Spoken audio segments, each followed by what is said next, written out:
Right, hello and welcome everybody to today's meeting of City of York Council's Area Planning Committee.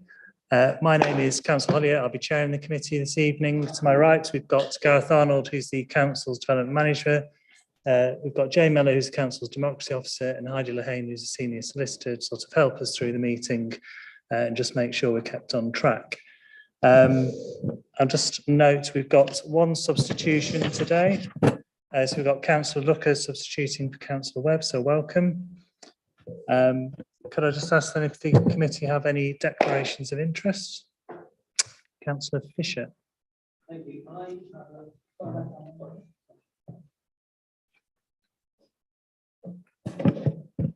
Thank you. Microphone malfunction. I have a prejudicial interest in item 4B because a close relative is a neighbour of the site. So I shall be removing myself from the meeting during consideration of that application. Okay. Any further declarations? No. I think then we've got onto the minutes. So we've got the minutes of the 14th of April meeting, which I think came as an update to the agenda. Are there any comments or concerns with those?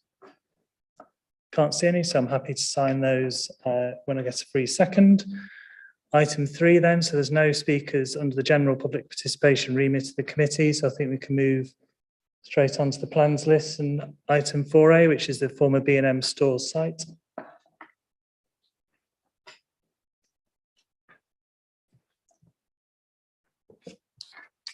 Thank you, Chair. So this is a planning application at the former B&M bargain store in Clifton Moor on Stirling Road.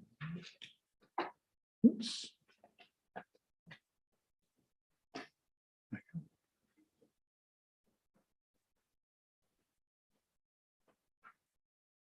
Okay.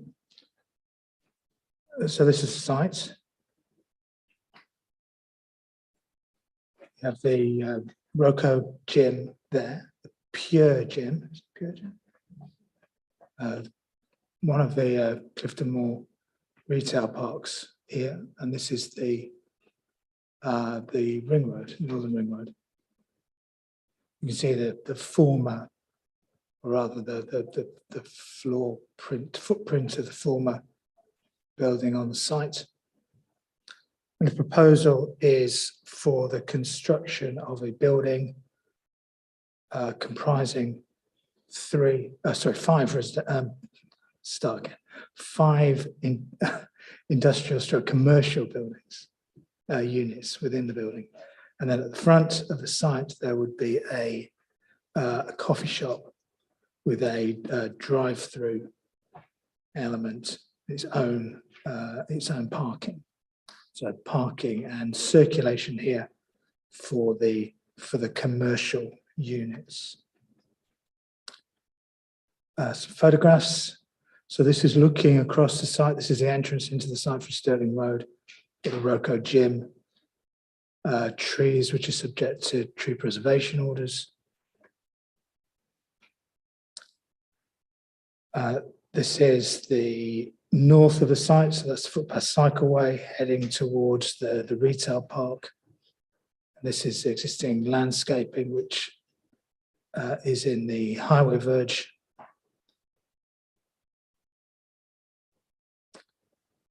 Again, looking across the site, so the entrance to the site is here. The entrance into the site is here.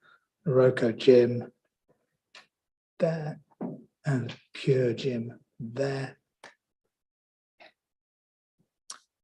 And this is Stirling Road, and the entrance to the site, the footpath cycleway. And this is just the corner of the, I think this would be 10-pin. Unit on Clifton Moor just here, and then the ring road is over the other side of the hedge. And again, you can see the boundary vegetation there, vegetation within the site. To the design, single-story industrial units. The elevation facing into the site, and then the two flank elevations. And then the coffee shop, again, a single story unit standalone unit. Its rear and its side elevations. There is an update, just a very brief update. Condition 21 in the agenda is a condition requiring certain off-site highways works, and the amendment on the update papers is the missing specified highway works that condition is designed to secure. So tactile paving and some giveaway markings.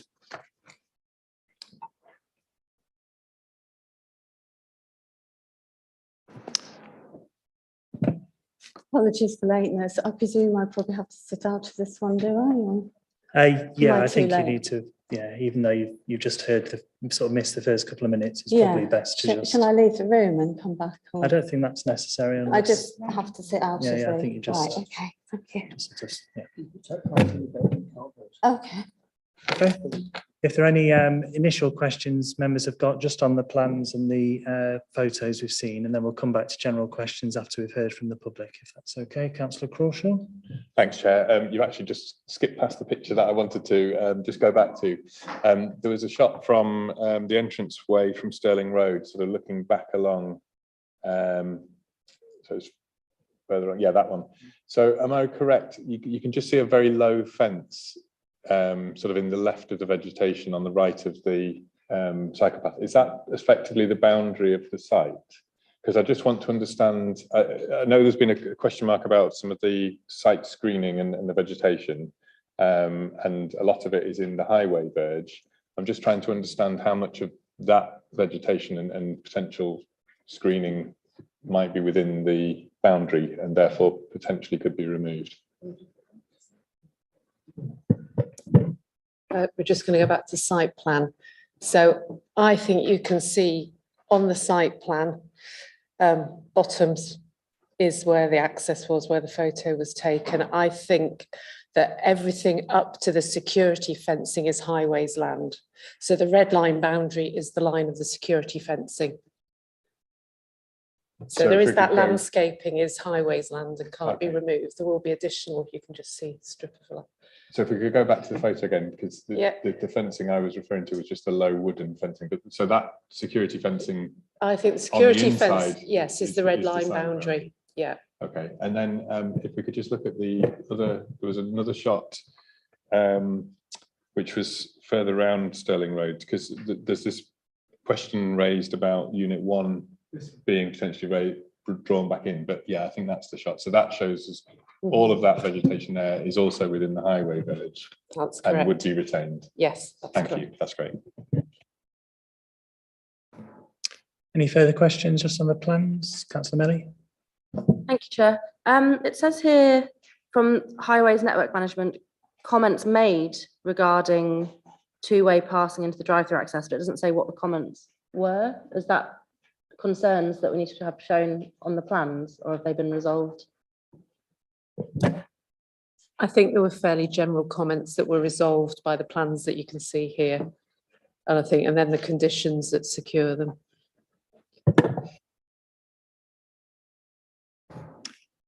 Okay, I can't see any further questions there. So we've got William Marshall and James Baker, who are here in person, not to give us a sort of 3-minute speech, but just to sort of answer any questions if the committee have them. Before I invite them to the front, I'll just ask if the committee do have any questions. Okay. Yeah, if William Marshall and James Baker, if you could join us at these seats.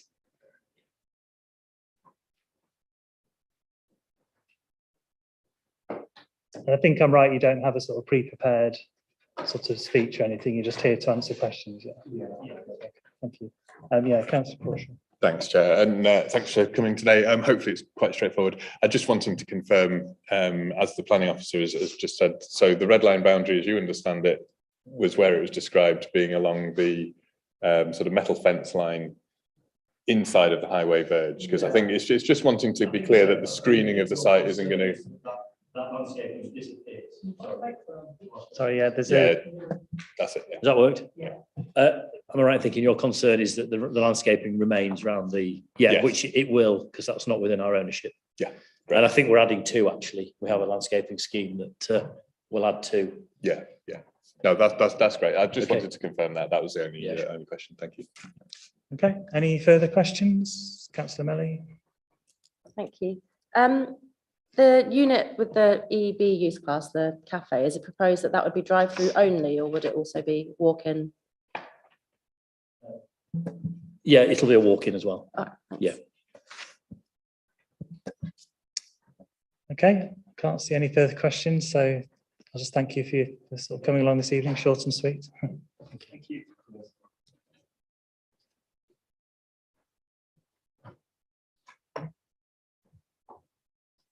Okay, then if we can move on then to if there are any sort of general questions that the committee have got for Gareth. Councillor Melly? There was a concern raised in the report about working in proximity to trees, and I wasn't sure whether that concern was completely covered by condition 3 or not. Find the paragraph if you like. I think condition 3 was the condition that the landscape officer suggested. So it was submission of a further arboricultural method statement, which would detail all the protection for the trees. But she has seen, and the site layout has been developed and revised to accommodate the trees better than the initial submission. So the condition just secures the protection. Okay.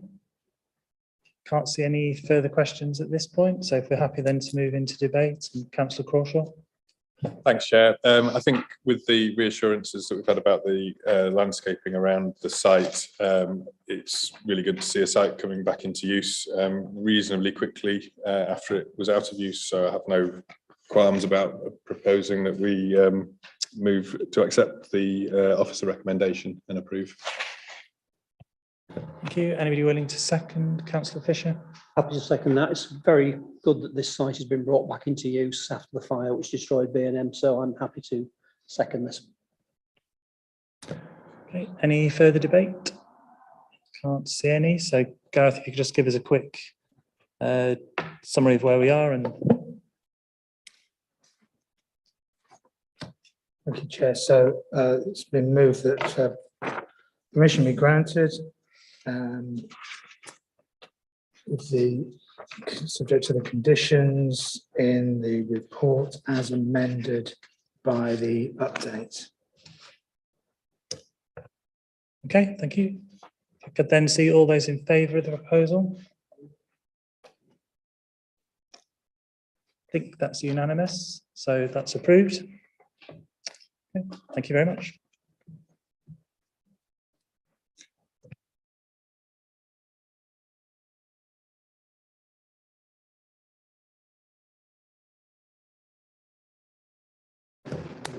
We'll just take 5 minutes at this point. I'll just adjourn 5 minutes. Members will know you've got quite a little bit of information on the next application, so give you a chance to read that. We're just waiting for the planning officer as well.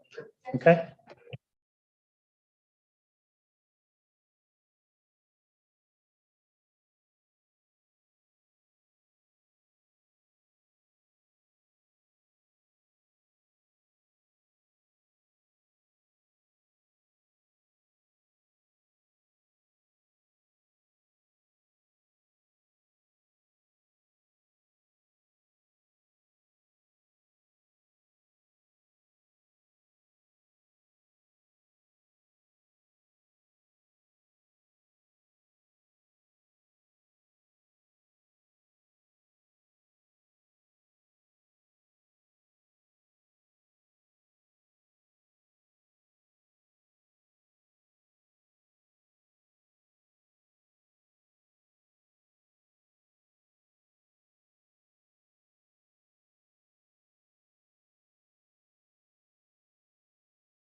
Okay, I think we're all back. So welcome everybody to the second item on the agenda, which is 4B and land comprising field at 463-582-452-080, which is snappily titled. So Gareth. Okay, thank you. Go ahead. Thank you, Chair. I'm really sorry. I've just noticed that our parish clerk is Louise Pink, so I just want to make it clear for transparency. It's personal, non-prejudicial interest. Thank you. Okay. Thank you. Thank you, Chair. So this is a planning application proposal for a green burial area in to the north of Murton Way in Osbaldwick. The proposal is for a likely maximum of around 10 burials per year. The access would be from Murton Way, a small car parking area here, cycle parking. It's an area of medieval ridge and furrow. You see those lines going across the site. That shows where the ridge and furrow is still evident. And the proposal is for the burials will take place on those in that area. And the site will be managed as a wildflower meadow with additional tree and hedge planting. The site is in the green belt. It's not inappropriate development in the green belt. This from Google Maps shows the site as it is at the moment. So the site boundary roughly there. The access here. And we've got a photo showing the access between those two properties. So just at that point.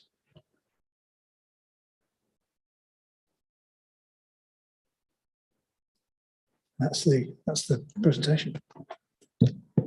So members have got any questions just on the plans and the maps at the moment, and then any general Gareth, could ones you go later? back to the access, please?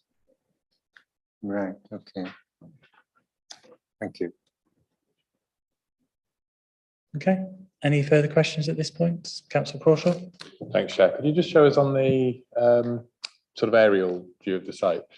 Because there's a couple of areas that are zone 3 flooding, and then there's the rest of it zone 2, I think, isn't it? And I think I know from the description, but it would just be handy just to have it kind of highlighted to us.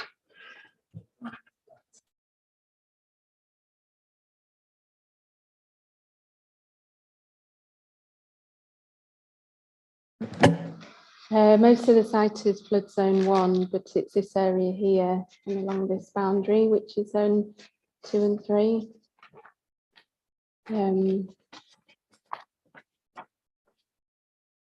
But most of it is flood zone 1. It's this area that isn't.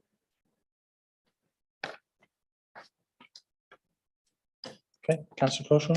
Thanks. And the other, because obviously I think the key thing about this application is around the groundwater and that sort of thing. And there's been, I understand, no access onto the site itself, but there's been various points around the site where there's a suggestion that there's been depths of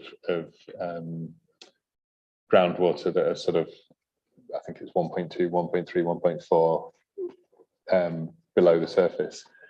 Are you able to kind of indicate roughly on that map where some of those areas are in relation to the whole site, just so we can maybe, it's not going to be perfect, is it? But it maybe just gives us a bit of a sense of where the groundwater may or may not be lower or higher.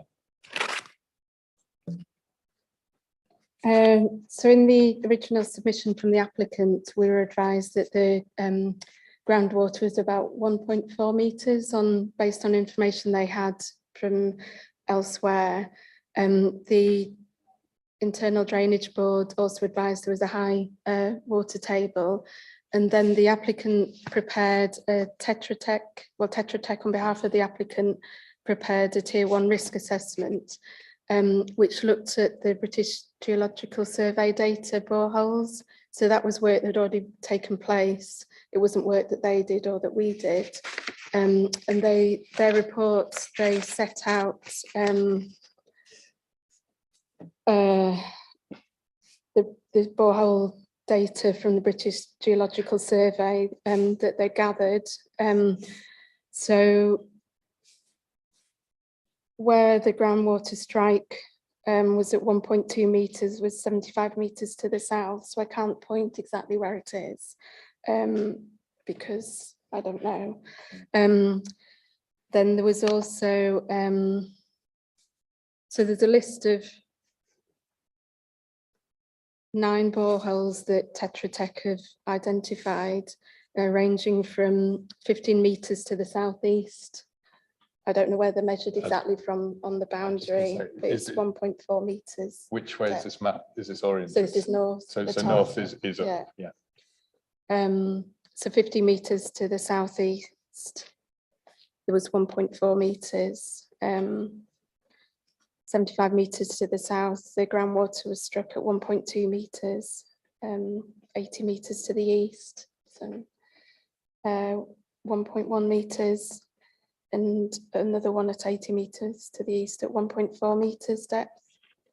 So I can't point exactly. This is information the applicant provided.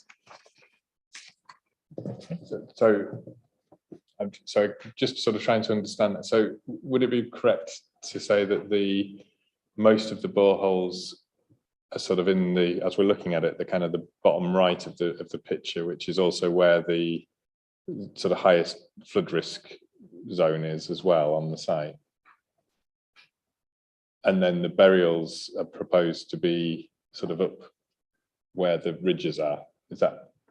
I'm just trying to sort of understand where the flood risk is, where the groundwater depth seems to be. I appreciate we're sort of guessing because we haven't been able to have the full survey of the site, but just to understand how the site will be used and where the risk may or may not be. All the boreholes are to the south or to the east, like you say, but I don't know whether there's been no borehole testing to the north or the west, or it's just not reported. Okay. But the burials on the site are being proposed to be sort of where we can see the ridge and furrow, essentially. Is that correct? So it's the bottom part of the site is where the gravel access and the parking. Yeah, the flood zones are different to the groundwater levels. No, I understand that, but but what I'm saying is Yes, all of that right. is sort of down in, as we're looking at it in the bottom right, and then the burials and that it would be proposed to be up in the more of the top left of the site. We're starting from the south and graduating northwards. Right. Okay. So we had asked for no burials within the flood zones 2 or 3. Yeah. And if we were recommending approval, then we'd look at tying that down. Okay, that's helpful. Thank you. Councillor Orrell? Yeah. Can I just look at the Environment Agency section of the report? At 319, it says the Environment Agency removed their objection.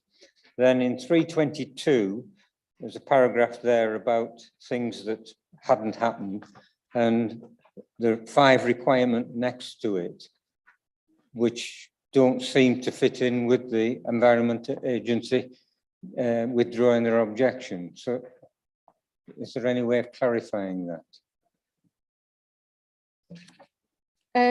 So as background to it, the initial objection that the Environment Agency submitted in March 2021 was that they objected because the proposals failed to comply with 2 of the minimum requirements, and a Tier 1 groundwater risk assessment was required.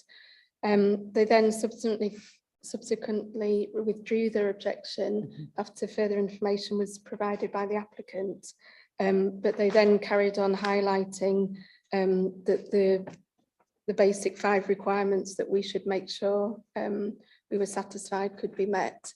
So I spoke to them on the phone a couple of times because I'd gone through in detail the information they provided at the initial objection, and I was a bit I didn't quite understand myself why they were then withdrawing the objection. Part of it I understand is because they were taking a lighter touch during the pandemic and not looking at everything in quite as much detail, but also to do with the number of burials. So there were two elements to it, and we still had to feel that whether we were satisfied, and they did say they felt it could be addressed by pre-commencement condition, but hopefully, as my report explained, we felt that went to the heart of the scheme, and we didn't feel we could condition it because all the evidence was suggesting that the site wasn't suitable. Thank you very much. Okay, Councillor Galvin. Chairman, could I ask, is there any evidence of any consequence to say that burial grounds contaminate water that gets into a waterway? The reason I ask this question is that I had a neighbour who was a grave digger in the York Plains, and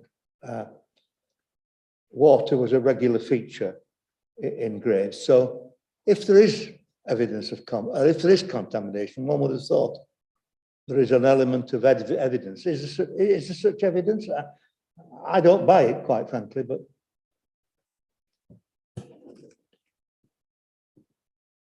and you maybe can't answer. It's probably an unfair question. It's a question perhaps for the Environment Agency, but surely somewhere along the line, if there was some evidence, it would be there. I think some of the considerations are whether it's on a principal aquifer, which I think it's called the Sherwood Sandstone Aquifer.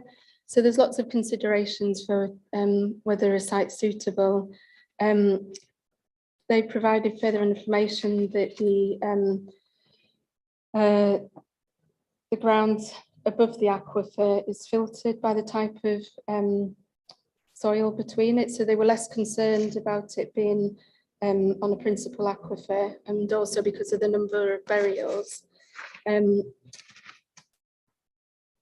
But there is evidence, obviously, depending on how the water is being used, because sometimes the groundwater is used for drinking purposes, or sometimes it's used for agriculture, whatever. So it depends how the water in that area is used and how close it is, how many burials there are. But that is something they consider. So the decomposition of human remains would cause pollution in some situations. Okay, Councillor Melly. Are we doing all questions for officers now, or just relating to the plans? I think we'd, go for it. Cool, thanks. There's quite a lot of information in the report about the need for increased burial ground capacity, and whether there is evidence need or not. But I wasn't sure why that's relevant or how much weight should be given to it and on what basis. I included some of this information when I was looking at it because I was at the time, as part of the consideration, I looked at the burial rates because I wasn't sure whether we would be able to limit the number if we were to recommend it was approved. So I looked elsewhere at how many, what the demand was for green burials elsewhere in York, because it's obviously different to a traditional cemetery. It's not maybe everyone's cup of tea. So I wasn't sure whether if we were going to restrict the number, basing that on what would be acceptable levels in terms of the groundwater, if that could have been proven to be acceptable, whether that was a realistic amount. So that's why I looked into that. It's also it is part of the draft local plan policy. Talks about identifying a local need. So it's on the basis that even though our policy is a draft policy, we still go to the policy first in terms of identifying the various requirements of the policy. Okay. Can't see any further questions at this point, so I think we can move on to our public speakers, and we've got Councillor Waters and Councillor Russell, I think are representing Oswaldwick Parish Council. I think you're sharing your 3 minutes, is that correct? Well, as far as 3 minutes goes, unusually, I haven't actually prepared anything to say other than we're here to answer questions, really. Quite fortuitously, Rebecca joined Osberwick Parish Council just after we'd submitted this, and she's a professional urban planner working for Tetra Tech. I hope I've introduced you properly. Yeah, I'm Rosanna Mass planner. Not quite a planner. Thank you. In which case, then, if I just invite questions for the committee, unless that's it. Afternoon. You say the report is concerned that there hasn't been a tier 2 assessment, and because you can't get access to the land, is there potential to get access to the land to do a tier 2 assessment? It's a very unusual ownership situation in that this parcel of land, along with a much larger parcel of land, is owned in a blind family trust who have actually got one eye on, as it's mentioned, ST7 and the land which is north of the railway line. There's a clear path to potential ownership of this, but what is needed, first of all, is a planning approval. Sat in this room today is one of the beneficial owners who lives in Osberwick, who is quite prepared to see us purchase this land. He has one full share in that beneficial trust, which equates to 5 acres. This is all predicated on us getting a planning approval, then taking it further with the Public Works Loan Board to secure the funding, which is all about preparing a business case and everything else. This is why it was so disappointing for this to be recommended for refusal on something that cannot be proved at this stage, which is the groundwater levels, and which is so unusual with how other local authorities treat similar applications, which is why I thought it's so important to give you that other presentation with 3 examples. Because if this was approved today, nothing could ever be buried on there until such time as the Environment Agency's regulations had been complied with. The risk would entirely be ours if we then purchased the land and it was unsuitable, which is something we've discussed at parish council level, in that if we took that risk, and I'd be standing for the reputational risk, we got on there, you couldn't use it as a green burial area, we would use it as community woodland. It's about trying to secure a decent area of land, increase open access to it with the public right of way that runs through it, improve it all, and it's there for generations to come. Yeah, thanks for that. You saw that I asked about the access. Yeah. How wide is that access to it? From memory, 14'7". It doesn't look that wide on there, but we were provided with the original land deeds. It's 14 foot 7 inch of access there, which is enough to provide a farm gate and a small pedestrian gate for public right of way. Okay, thank you. Okay. Any further questions from the committee? Councillor Crawshaw. Thanks, Chair. I'm just going to sort of go a little bit along the line that Councillor Orrell was going on, because I'm just trying to get my head around, because I read this report and I think, you know, that there is this issue around groundwater, and ultimately that's going to be the sort of arbiter of it. If my gut feeling was that if the landowners were remotely interested in selling the land, they would allow you on to do the survey. And so I'm not quite sure how, if we were to approve with a condition that said that, you know, that survey had to be done, or in fact, I think as you point out, you know, you wouldn't be allowed under different legislation to use it as a burial site unless you'd demonstrated that. I'm not quite sure why the landowner would sell the land if they're not prepared to go through that route. Chairman, that's not a planning matter. Let's stick to planning, please. Well, I think the reason, but the reason why I'm asking is because I think that there is an issue around the MPPF paragraphs. I can't remember them, but they're mentioned in the report, which say that we shouldn't be approving something for land that can't be used as such, which I think is why the office has come down on that side.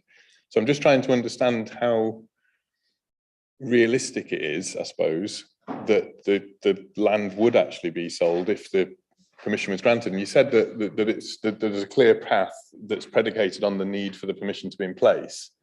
I'm just not quite understanding how that would work.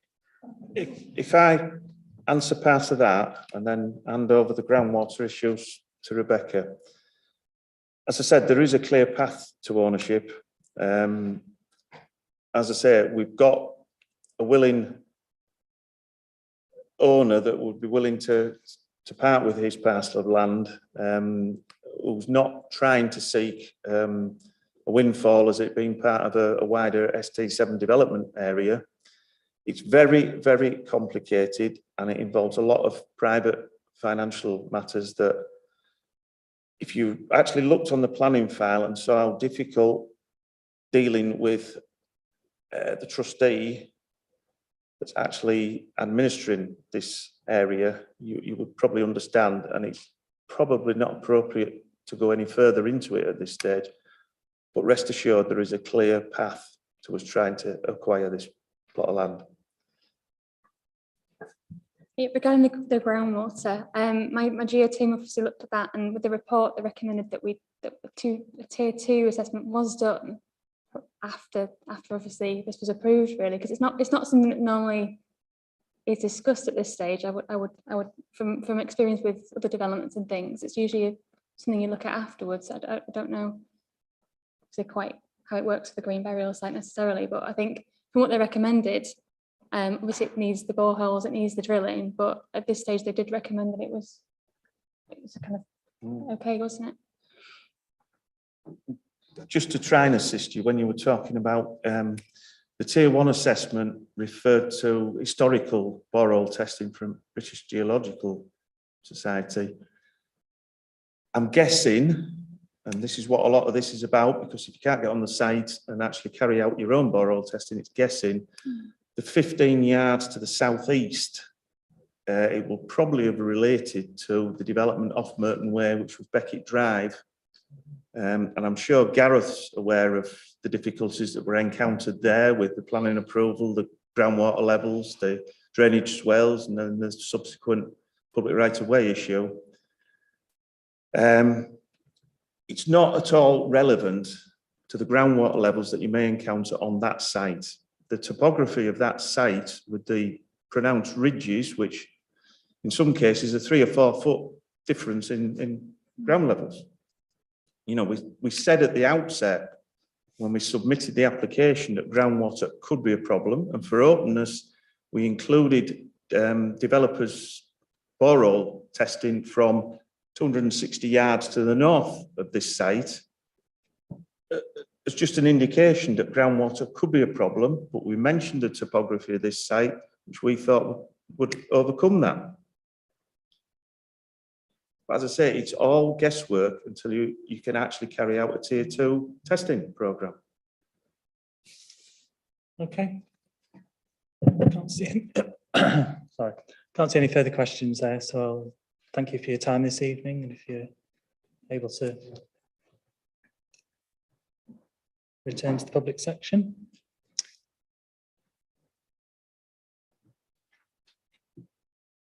Just ask the committee then if there are any further questions for Gareth and Sophie. Councillor Crawshaw. Thanks, Chair. It's actually potentially a question for Heidi, I think, because we did have a little bit of discussion in the Chair's brief yesterday, and it's just to understand the sort of balance between. I've got the paragraphs here now. So it's paragraph 183, 185 states that planning decisions should ensure a site is suitable for its proposed use, taking into account the ground conditions and any risks arising from contamination. And I think that the 2 ways that this could be looked at, if we think that this comes down to the issue of groundwater or not, is to sort of condition something around a tier 2 thing, or to say, well, actually, that we think that tier 2 will show that it's not usable and therefore we shouldn't grant it. Have I essentially understood that correctly, or is there any sort of further comment on that? Yeah, obviously we had chair's briefing yesterday, of which point we'd just seen the material that had come in your update about the condition. So gone away and looked at that. And one of the things that we look at is the national planning guidance, which is a material consideration. And I just think this is relevant to whatever you want to do. And just to say, whichever, if you decided to put a condition in, I wouldn't be jumping in saying this is unlawful. It's for the decision maker to decide. But I think if I read this paragraph out, just to advise you before you move on further. So it says, when can a conditions be used relating to land not in control of the applicant?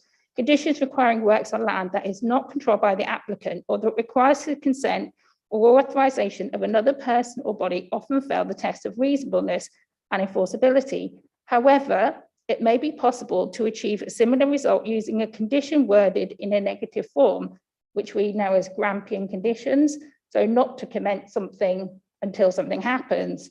It says such conditions should not be used where there are no prospects at all of the action in question being performed within the time limit imposed by the permission.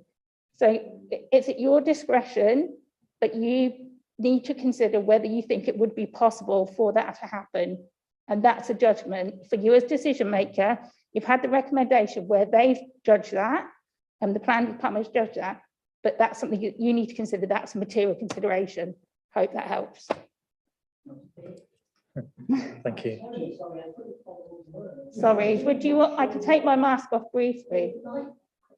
No, it's fine. It's fine.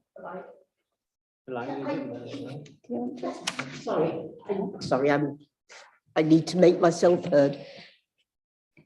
You can, in principle, give planning permission for property that the person who's applying for the planning permission has no ownership over at all. Giving planning permission is not, doesn't require that the person applying has any interest in the land at all. Yeah. So in that sense, it's almost academic. In fact, awful things happen. People suddenly find their own land has been given planning permission and they didn't know, and can cause quite a lot of problems. I don't think this situation falls within that, but you don't have to have ownership. And as I think, if I understand it rightly, the risk is then of the person putting in the planning permission. If they get the planning permission and then can't make it work, that's their risk, not ours. It goes a bit further, but Councillor, sorry, could you, I'm finding it. Shall I read this out again to be helpful? I'm not sure it's that's the issue. I think if Heidi perhaps could answer Councillor Looker's question. I think there's a problem. So the issue is you can put a negatively worded condition onto land, not in the ownership of the applicant. However, it says such conditions should not be used where there are no prospects of the action in question being performed within the time limit imposed by the permission. So the question for the decision maker is, do you think that could happen? That has to be borne in mind, but that is your discretion, taking into consideration all the circumstances of this particular application. We could say, as long as it's done within the next 10 years, within the next 25 years, within the next 3 months. 3 years. 3 years. Yeah. Thank you very much. Thank you. Sorry about that. No problem. okay. Councillor Galvin, do you have a question? Gemma, I was going to move permission be granted. We're still on questions. Oh, I'm sorry. I thought we moved into. Oh, fine. I'll. I thought we got into. I'll come back to you. The question is how many angels can dance on the head of a pin? But there you go. Councillor Crawford. I don't believe in angels, but anyway. The other question I just had, which is just related to this, and I just want to understand properly, in terms of this being a burial site, would there be a different mechanism that wouldn't be a planning issue, as in something that we don't need to worry about this today, that would potentially have the same result. So could you, is it only through the planning system that the groundwater issue is dealt with and then permission granted to become a burial site? Or do you require, you know, licensing or some other form of requirement that says to become a burial site, you also have to have your tier 2 assessment done to demonstrate the groundwater is not an issue? And in that respect, it's not, we're not the last arbiter, I suppose, is what I'm just checking. Yeah, probably have to. I'm looking over there to one of my colleagues. Do you know the answer to that one? I think you have to have a license. I'm not an expert on this. We don't get that many burial applications, and I think in my career probably less than 10. Do you know the answer? Sorry, just handing it over.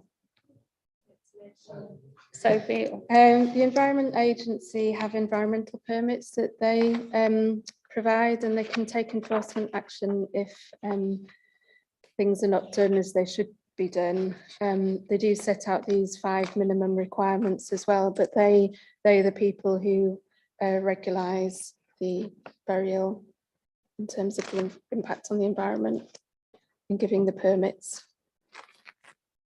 But it is the use of the land as a burial ground is firmly the decision of the local planning authority.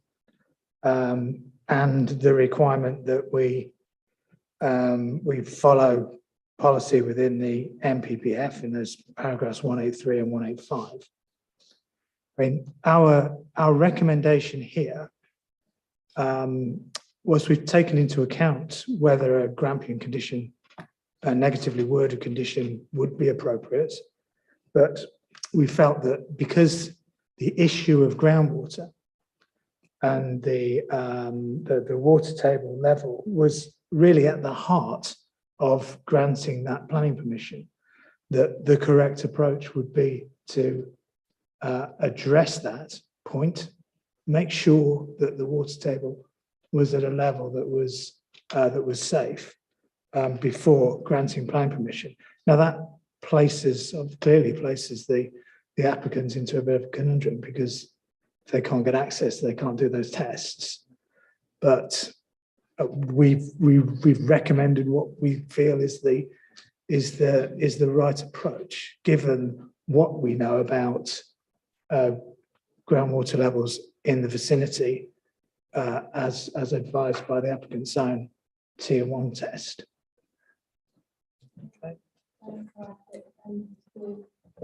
The Environment Agency say that there should be 1 metre of soil above the coffin or shrouds and 1 metre below before you hit the groundwater. So that would equal, you know, a minimum of 2.5 metres to the groundwater table, which is not what is being met from all the evidence we've had.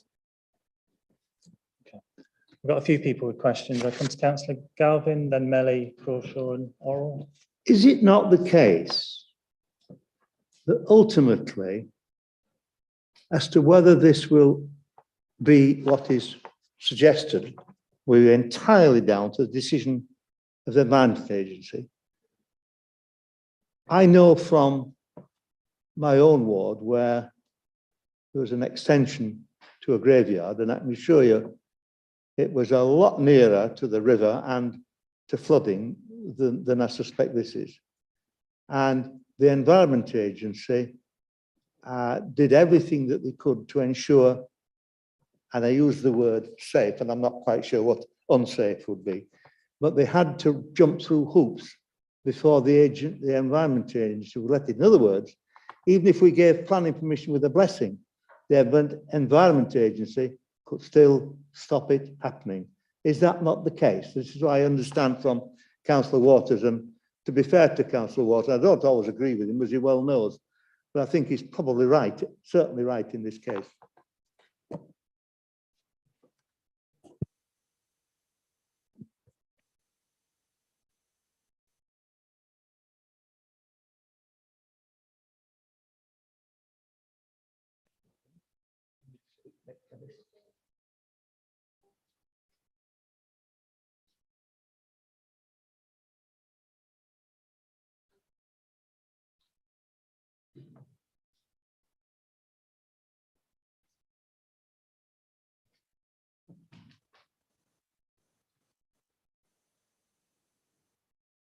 So we, obviously we're not the Environment Agency, but so if there's a particularly low number of burials per year, then they don't require a permit. So it's less than 10. Less than they don't require a permit for the number of. Do you want to? They don't require a permit, I think, for the number proposed, providing that it's agreed to be a low-risk groundwater area.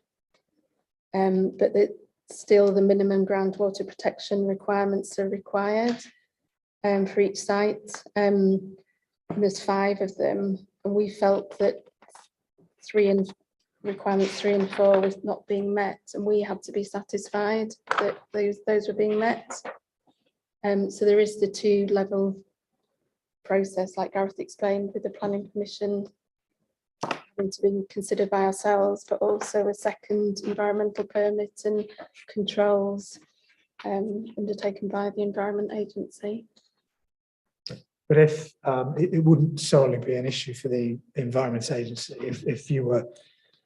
if members were suggesting that the Grampian condition requiring the tier 2 assessment was an appropriate way forward, then that would be in the hands of the authority to ultimately to approve the condition, which would allow the proposal to go ahead on receipt of an assessment which showed there wasn't an issue in terms of groundwater. Went round and round the houses there. Do you want me to say that again?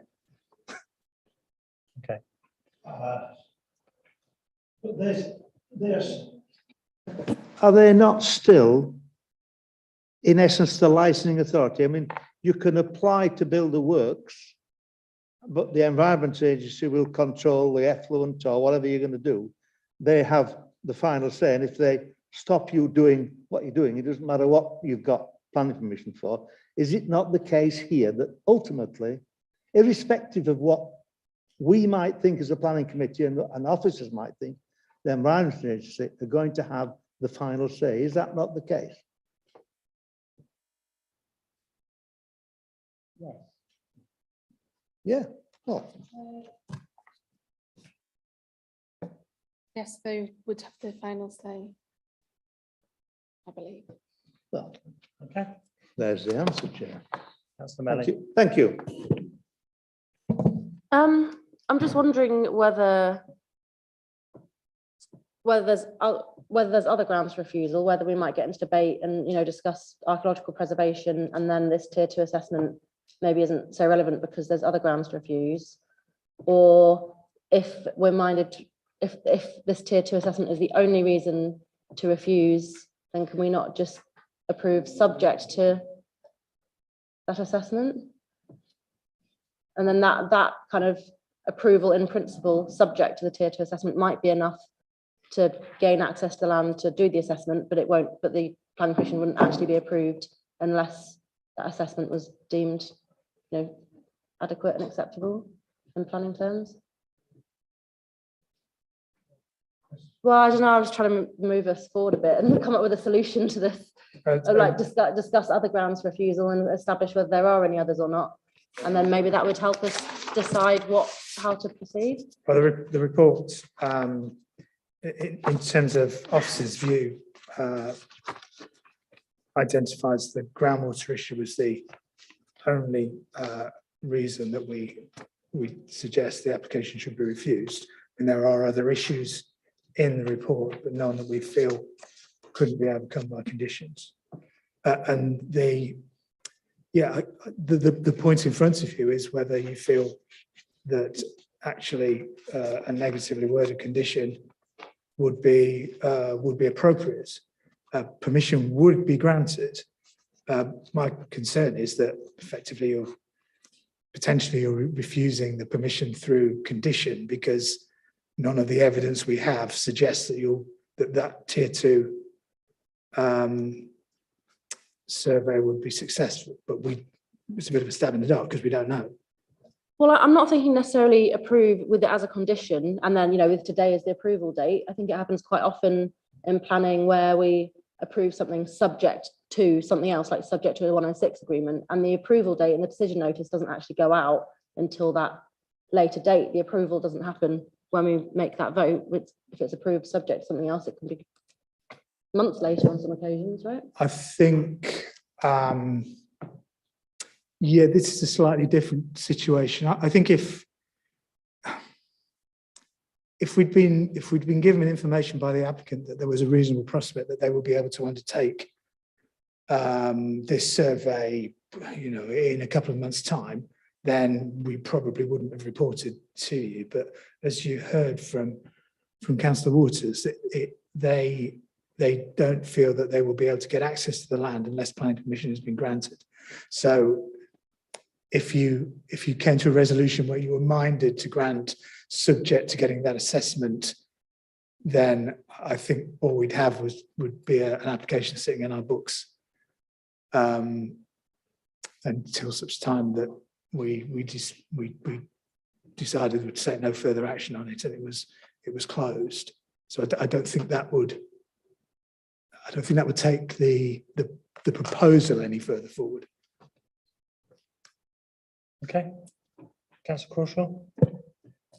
It's been covered. Okay. Councillor Orrell?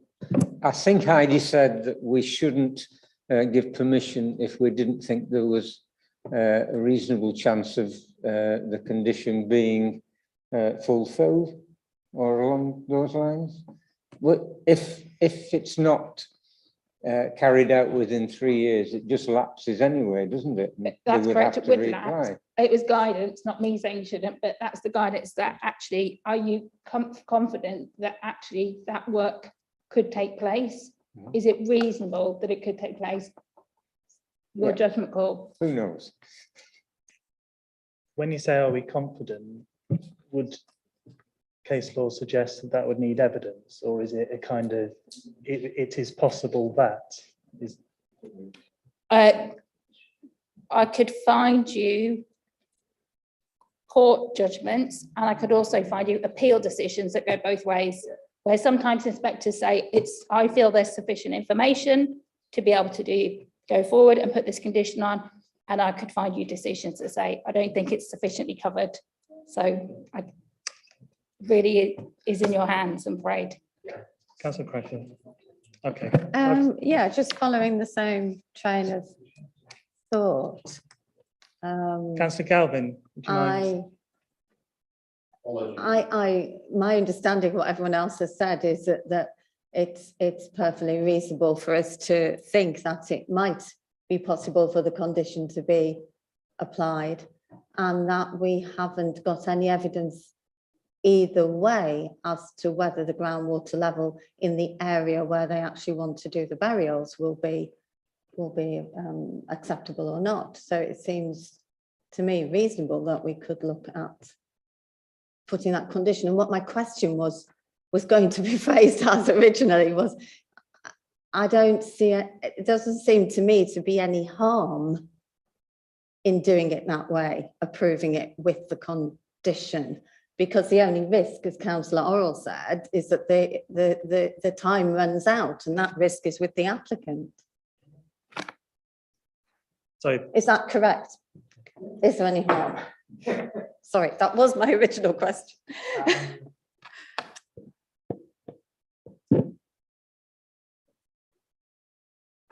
Well, as a public authority, we're supposed to do the right thing, obviously. Our concern was, I've already said what our concern was, that we didn't have that evidence that seemed to give us a reasonable idea that a tier 2 assessment wouldn't fail, in which case we'd be granting a planning permission for something that couldn't be implemented, and that we felt that information should come up front. But as Heidi says, the once upon a time, the Grampian condition case law was there needs to be a reasonable prospect that will go ahead, and that's kind of been chipped away over the years. So it wouldn't be unlawful for you to grant such a planning permission with that condition. As officers, we felt that wasn't the right approach in this case, but we're making a recommendation here in your decision making. Okay, Councillor Melly and then Councillor Walker. Thank you. So I just wanted to clarify the legal advice.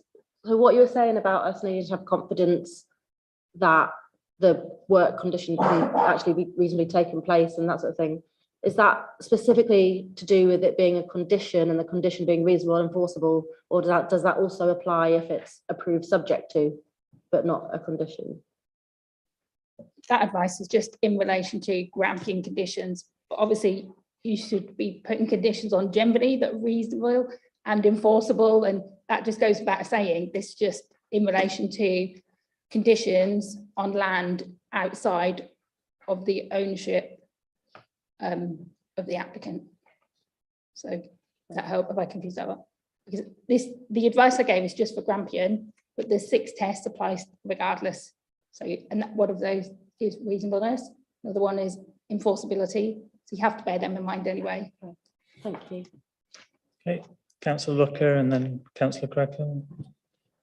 Chair, I think we're actually using questions as a debating option. I'd rather actually let's have a proper debate and make our own judgment on where we think we've had endless amounts of information, most of which is perhaps slightly uncertain. I think this is going to be a matter where we have to actually take a personal decision as to which way we want to go on this one.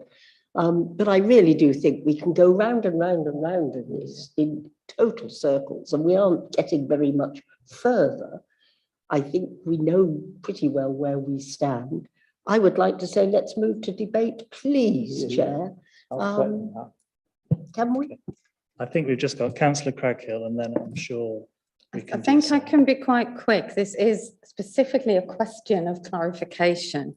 I thought when you spoke first, Heidi, about this, I noted down that what I understood was that we could only not go down this approval with a condition route if we felt there was no prospect at all of the condition proceeding. Is that correct? Yeah, I'll repeat that. So the last line, such conditions, meaning Grampian conditions, should not be used where there are no prospects at all of the action in question being performed within the time limit imposed by the Commission. So there is some flexibility there. I think that's what you're asking. Yeah. Okay, I think we've come to the end of the questions. So if we're happy to move into debate now, and I think Councillor Galvin, quite a while ago you started. Chairman, so I've no hesitation in moving approval for this, and I don't take pleasure in going against officers' recommendations. However, this is a bit of a one-off, really. I think it's certainly the first planning application I've seen for a graveyard extension. Having said that, I do know of graveyard extensions that have taken place, and I do know that the final arbiter has been the Environment Agency. One of the fascinating things in this part of the world is, of course, that any grave that is dug usually fills up with water very quickly. And I've not heard of any evidence whatsoever of any contamination of, for the want of a better word, graveyard water getting into a serious water supply. As has been mentioned to me, water will probably help to speed up the process. This is, one might argue, a community need. This is a community that has a village graveyard, as there are many villages around here and throughout the country that have their own graveyards.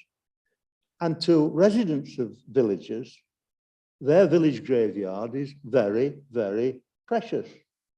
People like to be buried in the village that often they were brought up in or lived in. The damage from incinerators or crematoria, I can tell you, can be far more serious than anything that can be produced here. I do know that the Environment Agency watches the fluvia coming out of chimney stacks at crematoriums very, very carefully. So quite frankly, I just cannot understand why we're getting our knickers into a twist, as it were. This is a community requirement. We all talk about the value of community. We all talk how important it is. So let's prove what we want to say and accept that ultimately, it's going to be fine, because if it isn't, the Environment Agency won't let it happen. So I'm quite happy to move approval. If you want to put conditions in, fine, but I don't see any point in them, because, as I say, the Environment Agency will be the final arbiter. I move, Chair. Thank you. Before I ask for a seconder, I'm just going to bottom the best way to add conditions and to identify. I'm quite happy to, if you want, you know, I should have said with the appropriate conditions, Chair. I'm reasonably happy about that. It might be best delegated to. Yes. Let's read it out. Yeah, I was going to suggest that conditions would be delegated. I mean, the report does pick out various issues in terms of landscape design, archaeology, ecology conditions. There's flood risk requirements in terms of the identifying the flood zones and presumably excluding those areas from burials. There's issues about highways, the use of the car park and securing the cycle parking, and then the crux would really be the requirement for the tier 2 groundwater assessment, which would, I suggest, be that negatively worded condition requiring it to be done before any further work to be done on the site. But as you heard, Councillor Galvin didn't feel that was necessary. Quite happy to accept those kind of conditions, Chair. Makes sense. And I'll leave it to you and the Deputy Chairman to. Okay, so this suggestion to delegate to Chair, Vice Chair, or to officers? I would, I think in these circumstances, normally we delegate to officers in consultation with Chair and Vice Chair. Okay. Okay. I think we're happy then with the proposal. I'll ask for a seconder. I think I saw Councillor Orrell before Councillor Lucker. Yeah, I was happy to second. I think Councillor Galvin must have missed the extension to Huntington Cemetery a few years ago. Not here, there is a reason. No, but there's a lot of water there, John. Oh, yes, you're right. I think the risk is that the applicants, if they don't get the permission, they lose out on the situation. I don't think there's an issue for us. Okay. Thank you. Councillor Lucker. Yes, I was rather fighting with Councillor Orrell to second it. Although I did wonder, quite frankly, when I looked at this, whether Councillor Galvin and I should have been declaring an interest, as we're probably the people next in line for. And I'm looking for a nice green burial site. I haven't yet booked a plot, so this might just be the place where I want to go. Oh, I don't know. It's a toss-up. You and Fulford, I think. But I think, as Councillor Orrell said and Councillor Galvin, the risk is with the applicant. And I don't think we lose anything by giving it permission. And quite frankly, I think green burial is the sort of thing we should be encouraging. As we say, we are trying to restrict emissions. And I'm afraid crematorium, although they were thought the end thing in efficiency, are actually quite contaminating. So short of sending it up to Foss Islands, no, it doesn't go to Foss Islands anymore, up to wherever we tip our waste. I think this is a much better resource, and So I'm very happy to support it. Thank you. Councillor Crawshaw. Thanks, Chair. I'm not utterly convinced that the Environment Agency is the final arbiter on this. I think that from my understanding of the wording, they might come along retrospectively if there was a problem, but by that point there would be a problem. But I think that if we are conditioning that the Tier 2 survey has to take place and be demonstrating that it meets the tests of the Environment Agency, then with that conditioning and with the caveats that have been given around Grampian conditions and you know, do we think it's reasonable that it might be able to be enacted within 3 years? Well, I would expect that one way or the other, it would be resolved within the 3 years. And so with that conditioning and any other relevant conditions, I'm happy to go along with the committee view, which seems to be forming, which is that we approve and let them have a chance to go for it. Okay, any further debate? I can't see any, so I'll ask Gareth to give us a summary of where we are, and then we'll move to the votes. So Chair, it's been moved that planning permission be granted subject to conditions, but the conditions be delegated to officers in consultation with the chair and vice chair. Okay, can I then see all those in favour of the proposal? Okay, all those against? I think that's everybody that's voted, so that's clearly passed. So the application has been approved, subject to the conditions being delegated. Okay, thank you. I think we can move straight on to item 4C.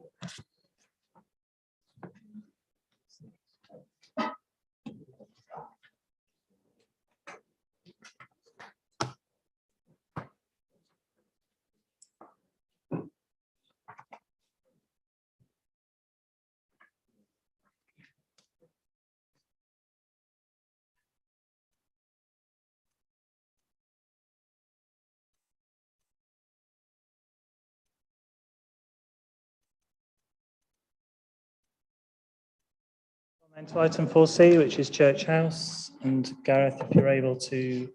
Yeah, thank you, Chair. So this is a planning application to convert the former office building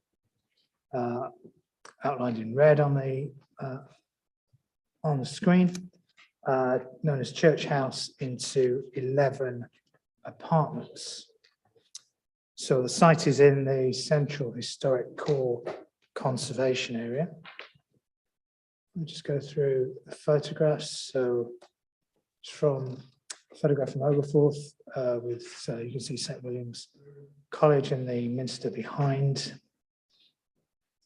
Looking the other way, this is a building that was converted, a former brewery building, converted maybe 10 years ago into residential accommodation. This area showing the car parking, protected tree, and the Google Earth view showing the application site. Yeah.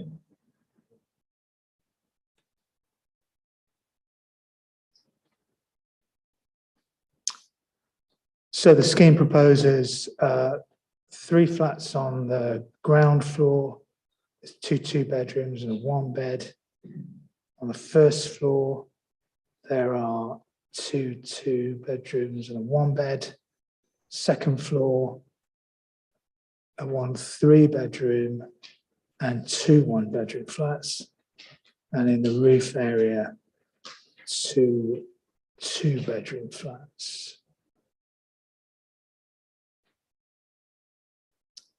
Proposed roof plan, there's very few external alterations. Some of those external alterations are the roof lights to make the roof area usable for residential accommodation. Existing elevations and the proposed elevations. So there you see the roof lights. Get this to work. Yeah. And then in that side view.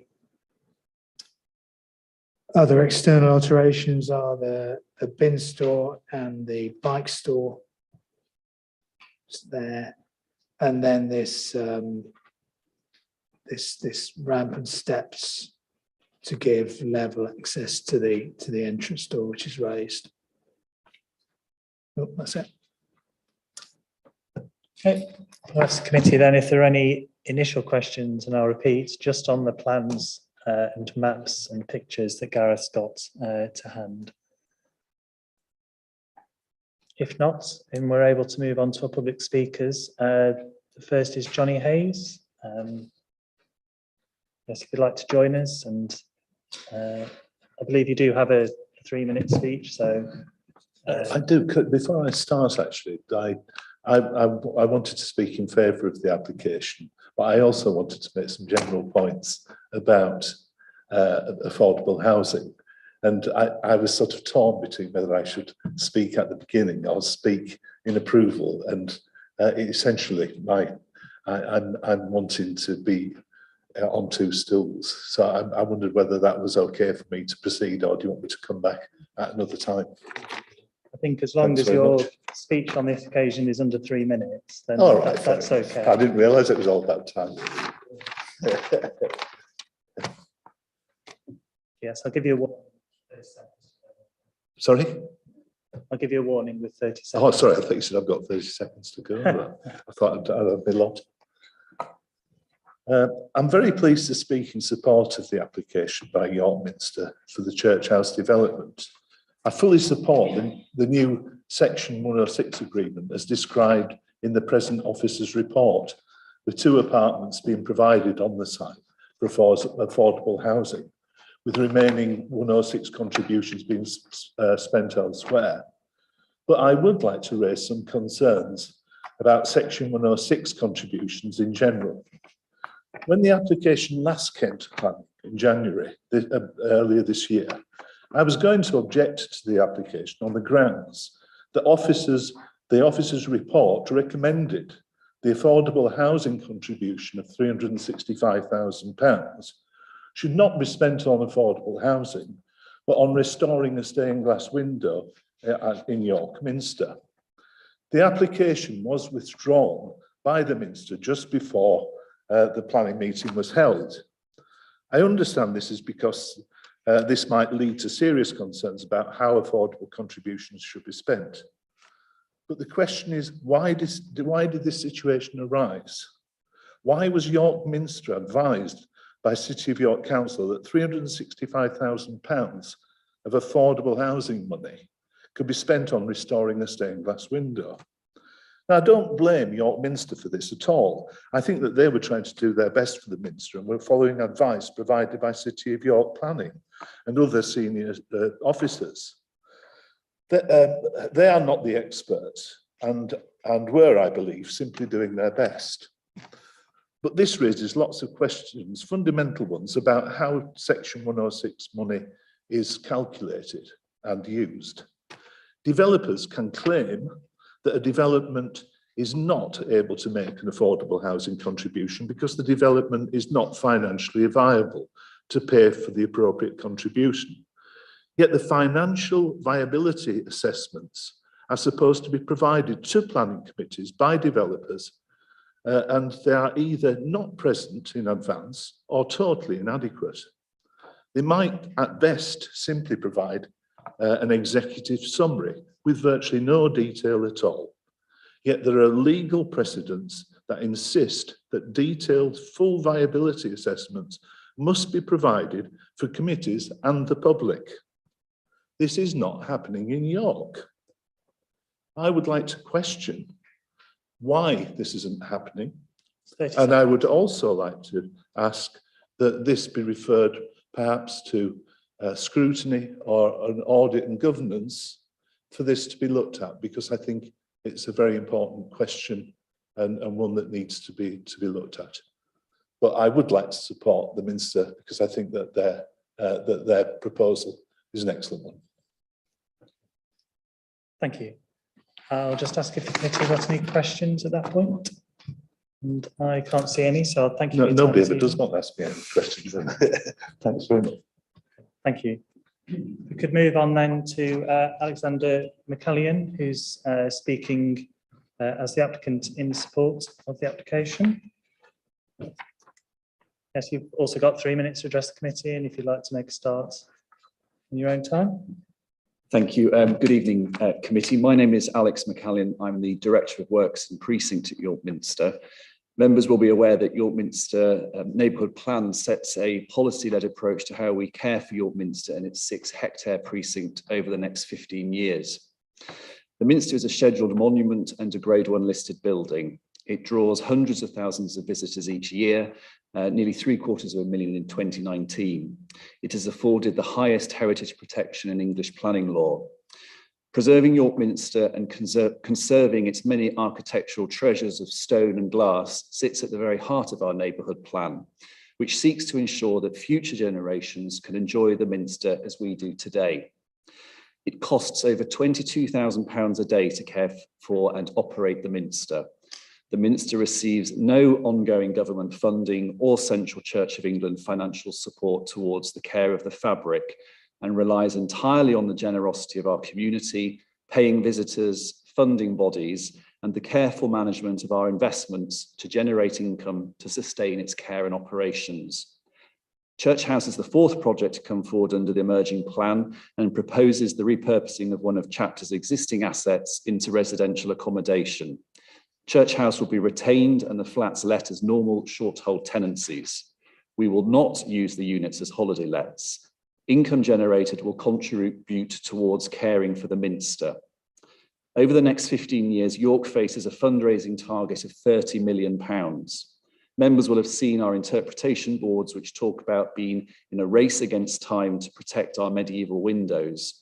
And despite its great size, York Minster is actually an incredibly fragile building, and this internationally celebrated iconic symbol of our great city is at risk. I had originally proposed an enabling development case to support the restoration of one of our 13th century south nave windows. But since March of this year, we have been working closely with your officers to secure a proposal which will deliver on-site affordable housing in perpetuity. We are particularly pleased with the outcome of this, as it secures both the affordable housing priorities of the city and the restoration of window S32. Rachel Maskell, who raised concern about the enabling development case, is very happy with this revised proposal, particularly given that these units could be ready to occupy by next summer if planning permission is granted. It's 30 seconds. I'm grateful to your officers for helping shape this innovative approach. I commend this application to you and urge you to please support our proposal. Thank you. Thank you. And I'll just ask if the committee have any questions, and then Councillor Wardley, then Councillor Orrell. Thank you very much, Chair, and thank you for your speech. I just got a question really of when you said you're going to lease them out at short hold but not holiday lets. I just wanted a bit of clarification what you meant by that, please. Thank you. So for rent tenancies of 3 years, so normal occupancy rather than weekend accommodation. Okay, Councillor Orrell. Yes, thank you. Thank you for your comments. Condition 11 talks about BREEAM, reaching BREEAM very good. There's a bit of a get out in there, which I'm not very happy about. How are you going to get to BREEAM very good? And are you confident that you will? Yes, well, we'll be putting a brand new roof on with the appropriate insulation, new double glazed windows. There'll be no gas central heating, it'll all be electric. And cavity insulation within inside the building. So we're confident we can get to BREEAM good. I'd like to get higher than that if we can, because I've talked to this committee before, and certainly Central Committee, about our aspirations to lead the sustainability agenda. So we want to get better than that, but we do have to be pragmatic that we're converting a Victorian building in the main here. So, thank you. Okay, Councillor Melly. Thanks. Yeah, I had a supplementary question about the short-term holiday let issue, and it's obviously in a location where there's quite a high motivation for short-term holiday lets. So I was just wondering what yeah, what you'll have in place to prevent that and that kind of subletting and that sort of thing.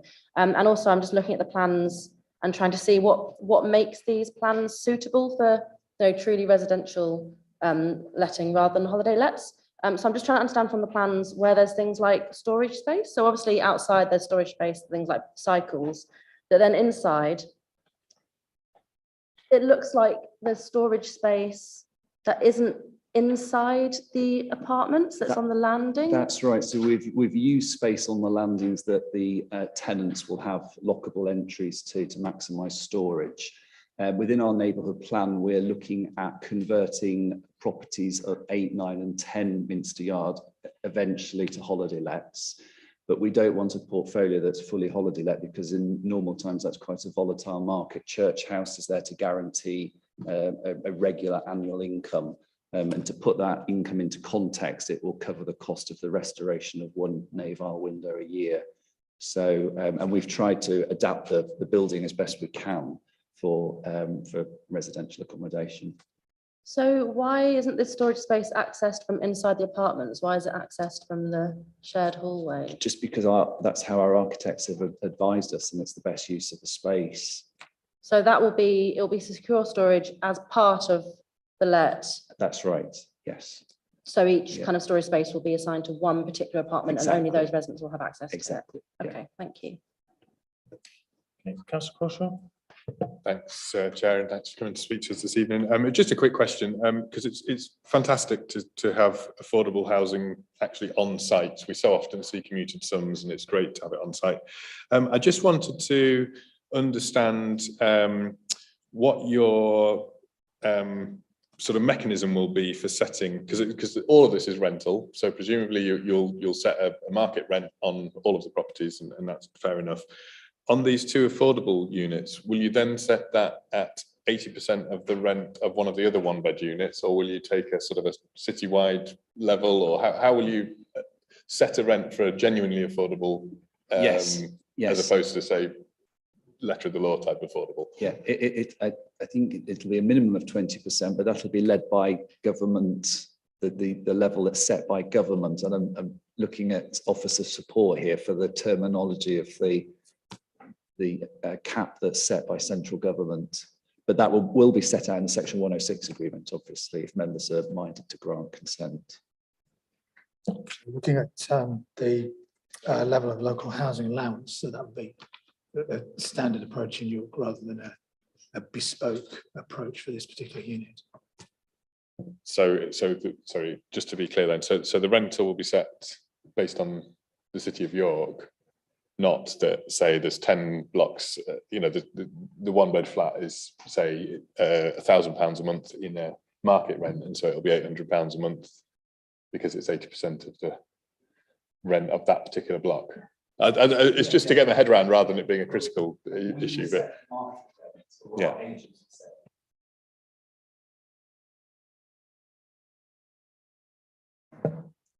So our agent will set the market rent, Sanderson Weatheralls. Originally, my thoughts were then the affordable would be 80% below that market rent. But I think the Section 106 is going to be written that the rent is set at a city level. So we have no control of that. It's the council. Okay, and then one final point on that. Will there be any service charges for this building in addition to the rent? There will be for the market. But not for the affordable. Not for the affordable. Thank you. Okay. Can't see any further questions there, so I'll thank you for your time this evening. Thank you for waiting about. I think Gareth just has the update. Sorry. Yes, sorry, Chair. The excitement. I forgot about the update.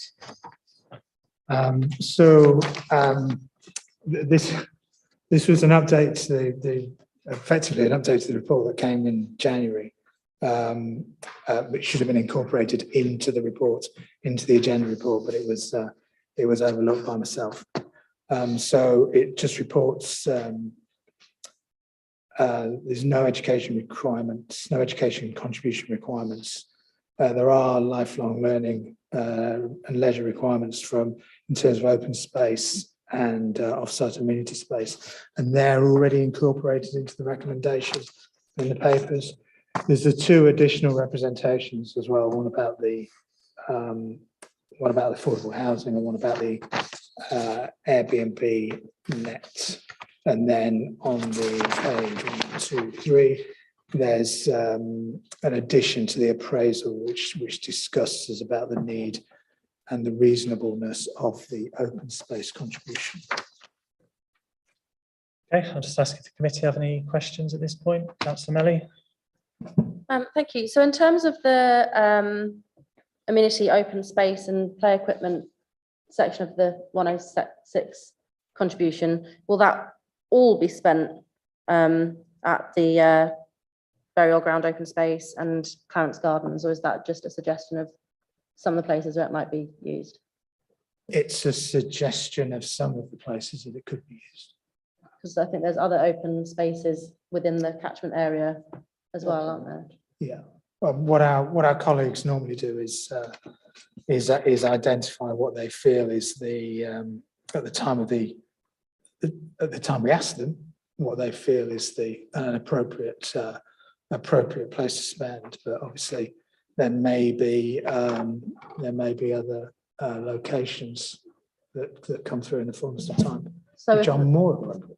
So if there are private golf courses and private tennis courts and that sort of thing in the area, could that be included in section 106, or has that been excluded already from the scope? I think where money has been attributed to private clubs, they've had to sign agreements it's been subject to agreements that there would be a public what's the word? Public courses or sorry? Yes, community access, that's a good one. Sorry, somebody who drafts 106s a lot. So we'd normally get them to secure community access, to specify when that will be and on what basis. So to cost, parking, those sorts of things. So we make sure that it's just not for private members, but access for locals.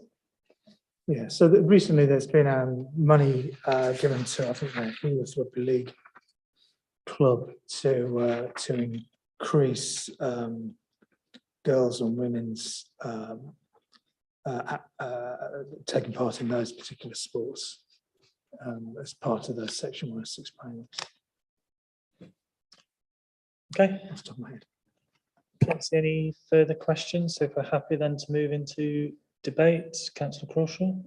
Thanks, Chair. I think when this first came forward as an application and there was this money going to the window, I think whilst on the one hand you could completely understand the need to generate as much income for the Minster and protect the Minster as much as possible, but I do think that, you know, the people who live in the city and desperately need housing are equally important.